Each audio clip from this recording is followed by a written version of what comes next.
पहली बात, पुराने स्थल पर जहाँ पर हम काम कर रहे हैं नेचुरल मार्केट है ये, और ये विरासत बाज़ार भी है, इसीलिए उसी स्थान पर जिस स्थान का तुम लाइसेंस दिया हो उसी स्थान पर दुकान लगाने की अनुमति तुमको देना होगा।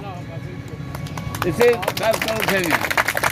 दूसरी जो हमारी मांग है वो मांग है कि जितना 1 लाख 1.5 लाख रुपया रोजों को हर लोग का नुकसान हुआ है उसको तुम क्षतिपूर्ति करो, ये भी कह रहे हैं।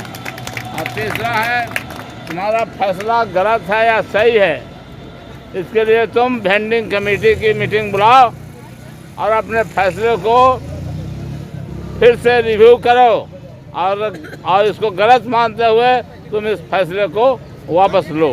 ये 3 मांग है मुख्यतः। हम समझते हैं इसमें हम तो एक ही आदमी को जानते हैं, सबसे पहले इरफान भाई को। तो 2 मिनट हम कहेंगे कि और आगंतुक लोग जो हमारे बीच कई आए हैं औरंगाबाद से, तो अपनी बात को रखेंगे। तो शुरुआत जो है से इरफान भाई इसको करेंगे।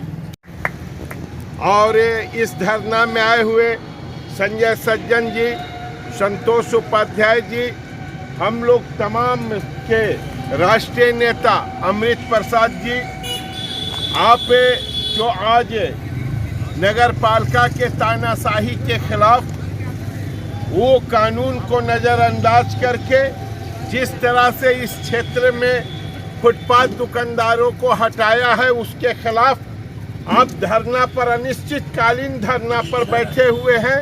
सबसे पहले हम अपने संगठन की ओर से आपका अभिनंदन करते हैं। अभिनंदन इसलिए करते हैं कि सरकार जब हम अपने मेहनत पर अपनी जिंदगी को, जीविका को चलाते हैं, सरकार को सहन नहीं होती है। ये न्यायप्रिय सरकार अपने आप को कहती है, लेकिन न्याय बात नहीं करती है। उसका सीधी उदाहरण आपकी जिंदगी से है। हम इस मुल्क के अंदर में ताकत बाहों में रहने के बावजूद हम डकैती नहीं करते, हम चोरी नहीं करते, हम लफवागिरी नहीं करते, बल्कि अपनी जीविका को चलाने के लिए मेहनत करके इस राष्ट्र के निर्माण के लिए हम अपना काम करते हैं। ये सरकार को सोचना होगा। सरकार की घोषणा लगातार होती चली जा रही है। आपके नेता ने बताया, अमृत प्रसाद ने, तो हमारे लिए कानून बना। 19 में कानून मर भेज कर इन्होंने दिल्ली के सड़कों पर लड़ाई को लड़ते हुए खून बहाकर उस कानून को बनाया। लेकिन हंसे क्या है, ऐ नीतीश कुमार जरा तुम बता दो, ऐ कार्यपालक तुम बता दो, ये किसने अधिकार दिया, तुमको किसने अधिकार दिया कि ये दुकानदारों को हटा दो? क्या तुम कानून से ऊपर हो? हरगिज नहीं हो। इसलिए भारत के अंदर में कानून जब है उस वक्त तक हमारी लड़ाई जारी है और उस वक्त तक हम अपनी लड़ाई को जारी रखेंगे। ये लड़ाई सिर्फ यहाँ के डीएम और यहाँ के कार्यपालक का नहीं है, ये लड़ाई हॉकर के जिंदगी की है, जो अपने सस्ते दरों पर दूसरों का पेट भरता है और अपनी जिंदगी को रात दिन तपस्या के रूप में लगाता है। हमारे प्रधानमंत्री ने कहा तो 10,000 रुपया हम बैंक से ऋण देंगे, लेकिन हमको पहचान पत्र मिला, हमको इलाका चिन्हित किया, उसके बाद हमारी कमेटी भी बन गई। अब कौन सा चीज बनेगा जो आप पहचान कीजिएगा? कौन सा चीज होगा? इसलिए सरासर यहाँ के कार्यपालक का ये नाजायज है। इसके नाजायज के खिलाफ हमारा संघर्ष तेज रहेगा। हम अंतिम दिनों तक लड़ाई लड़ते रहेंगे।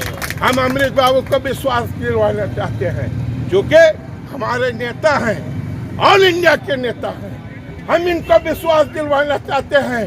तो जिस लड़ाई को आपने बोधिया में कायम किया है, वो लड़ाई नहीं वापस सरकार लेती है तो पूरे बिहार में इसी मुद्दे पर लड़ाई होगा और हम हर जगह पर जद्दोजहद करेंगे। हम इन्हीं चंद बातों के साथ, हमारे बीच मेहमान आए हुए हैं, ये भी अपनी बात को रखेंगे। आप तमाम साथियों का मांगों को समर्थन करते हुए अपनी बातों को खत्म करते हैं और आप तमाम लोगों से ये उम्मीद रखते हैं तो अंतिम दिनों तक, अंतिम सांस तक हम संघर्ष करेंगे। और ये संघर्ष हमारा अधिकार है, डेमोक्रेटिक राइट है और उस राइट के लिए हम अपनी जिंदगी भी दे सकते हैं तो देंगे, लेकिन हम गलत तरीके पर नहीं होने देंगे, नहीं होने देंगे। नियमता, जो नियम आपको पदाधिकारी बनाया है वही नियम वेंडिंग कमेटी को भी दिया है।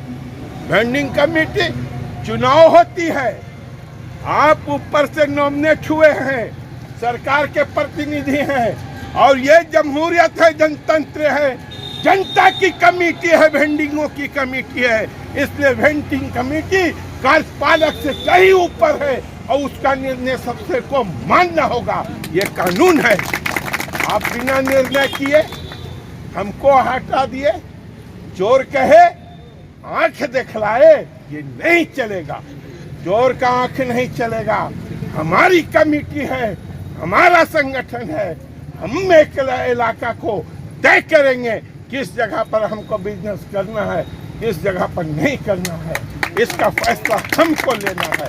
इसी चंद बातों के साथ आप तमाम बैठे हुए और लगातार धरना चलेगा। आप पुस्तैदी से रहिए, ये लड़ाई को जीतेंगे, हम होंगे कामयाब। इनकलाब जिंदाबाद, दुनिया के होकर एक हो, हम लड़ेंगे, लड़ेंगे, इनकलाब जिंदाबाद। धन्यवाद संजय जी। दो राष्ट्रीय नेता होकर के यहाँ मौजूद हैं, अमृत प्रसाद जी और इरफान अहमद जी। और यहाँ हम जब सुबह आए तो देखे यहाँ पे धरना होते हुए, तो जो भारत का संविधान इस देश के नागरिकों को अपने ज़िंदगी जीने का अधिकार देता है। ज़िंदगी कैसे आएगी? डिग्निटी से। डिग्निटी कैसे आएगी? व्यवसाय से, रोजगार से, आजीविका से। और आप एक समय लाइसेंस देते हैं, परिचय पत्र देते हैं, वेंडिंग कमेटी बनाते हैं और ये नगर पालिका का अधिकारी अपनी तानाशाही थोपता है, अपनी मन मर्जी से हॉकर्स को उजाड़ने का काम करता है। हम बंदी अधिकार आंदोलन की ओर से इसका पुरजोर विरोध करते हैं और ये धरना तब तक रहेगा जब तक हमारी मांगे पूरी नहीं होगी। हमारा रोजगार छीनने का हक तुमको किसने दिया है? हमें जानना चाहते हैं। भारत का कानून, वेंडर एक्ट, तमाम चीज़ें हमारे साथ है। तुम गैर कानूनी काम करते हो और हमको गैर कानूनी साबित करने के लिए युक्तियां दिखाते हो। नमस्ते। हम जानते हैं, बहुत अच्छा से जानते हैं विस्थापना। आपके साथ जब कोरोना काल में भी जब हम लोगों को 1 घंटा 2 घंटा के दुकान खोलने का मौका मिला तो आप लोगों से चर्चा करते रहते थे कि बुरा वक्त जल्दी ख़त्म हो जाएगा। हर वक्त सब लोग हमारे भाई हैं, छोटा भाई, दोस्त हैं, पारिवारिक मित्र हैं, सब हम यही कहते रहते कि ये कोरोना काल कुछ समय के लिए है, जल्द ख़त्म हो जाएगा, हम लोग के बुरे दिन ख़त्म हो जाएंगे। पर ऐसा नहीं सोचा था कि कोरोना का काल तो अब अंतिम सांसें गिन रहा है। पर जैसे ही कोरोना जब अंतिम सांसें गिन रहा है तो हमको ही यहाँ से हटा दिया गया। कितना ताज्जुब का समय है। हम लोगों ने 2 साल कितना तकलीफ से जीवन गुजारे हैं, कैसे अपने परिवार को जीवन पालन कर के अभी तक बचाए हुए हैं। ये हम अपने दर्द को समझ रहे हैं, पर सरकार ये बात को क्यों नहीं समझती है? क्यों नहीं समझती है कि क्या इतना ज़रूरी था कि कोरोना के बाद ही हम लोगों को विस्थापित कर दिया जाएगा। मैं आप लोगों के बात को जहाँ जहाँ भी मौका मिलता हूँ, बोधिया में अनेकों जगह पर बैठते उठते रहता हूँ, प्रेस मीडिया उन लोगों से मैं आपको जितना भी हो सकता है मदद करते रहता हूँ। अभी आपको मोबाइल भी कहेंगे तो हम खोल के दिखा देंगे। बहुत हम लोग भी व्यथित हैं आप लोगों के दुख दर्द से और हर जगह साथ में हैं आप लोग। सबको मैं अपनी बात नहीं बता सकता हूँ, पर हम इसका चर्चा अन्य जगहों पर भी कर रहे हैं और एक न एक दिन हम लोग सफल होंगे। हम लोग अपना संघर्ष करते रहें। धन्यवाद। आदरणीय अध्यक्ष जी, अमृत बाबू, उपस्थित सभी इस अभियान के साथीगण, इस लड़ाई के साथीगण, कल पप्पू बाबू एक बात कह रहे थे, इनके यहाँ बैठे हुए थे, ये गौतम लस्सी के पास, तो कह रहे थे कि मैं उस दर्द को जानता हूँ कि कैसे किसी का रोज़गार जो है वो छीना जाता है, उस समय की स्थिति क्या होती है। तो आप कल तक आपके पास रोज़गार था, शाम में रोटी के लिए व्यवस्था थी, और ख़ास करके उस समय जब 2 साल से आपकी रोटी प्रभावित थी और ये बोध गया बंद था, उस समय अचानक एक दिन 2 घंटे के निर्णय के बाद इस तरह से आपको यहाँ से विस्थापित कर देना, हटा देना बहुत ही निंदनीय है।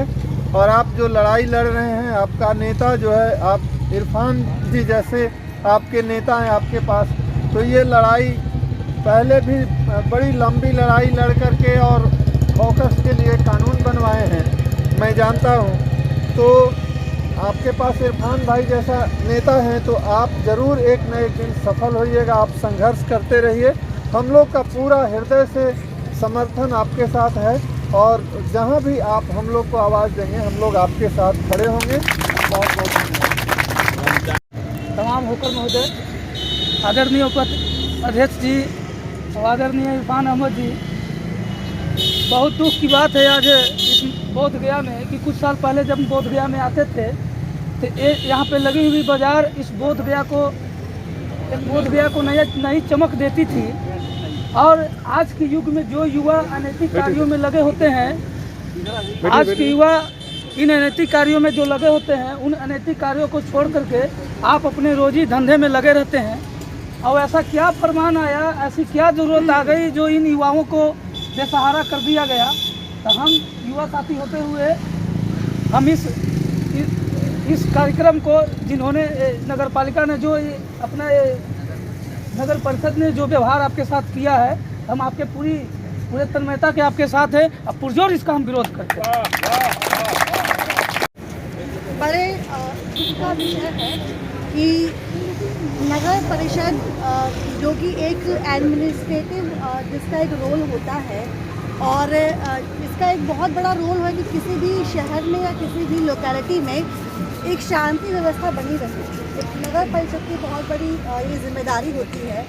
लेकिन नेशनल जो ये यहाँ के हॉकर्स हैं, जो यहाँ के जो छोटे छोटे दुकानदार हैं, जिनसे उनकी डेली का रोज़मर्रा की ज़िंदगी कटती है, उनके घर के बच्चे 2 वक्त की रोटी खाते हैं उस चीज़ से, अगर ये चीज़ उन लोगों ने इतने दर्दनाक तरीके से यहाँ से हटाया है, बहुत ही परेशान है।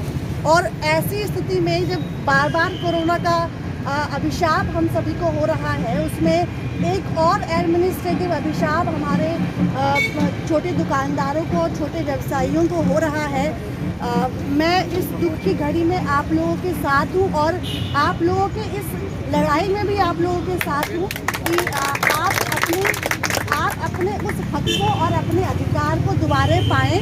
मैं ऐसी ईश्वर से प्रार्थना करती हूँ, और जो आप लोगों के लिए हमसे संभव हो पाएगा वो हम ज़रूर करेंगे। धन्यवाद। इनकलाब जिंदाबाद, इनकलाब जिंदाबाद।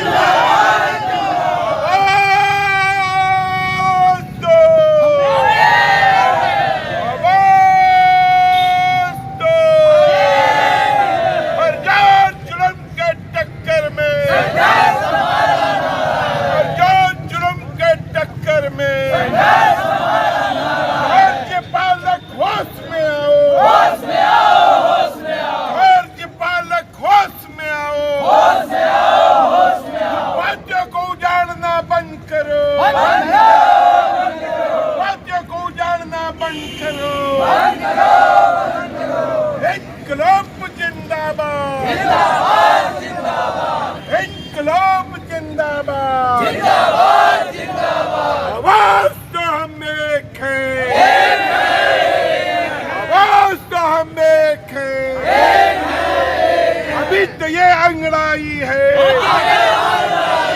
अभी तो ये अंगड़ाई है।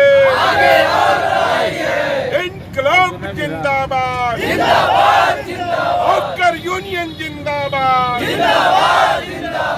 बोध गया क्या के हॉकर यूनियन जिंदाबाद, जिंदाबाद जिंदाबाद। बोधिया के हॉकर यूनियन जिंदाबाद, जिंदाबाद।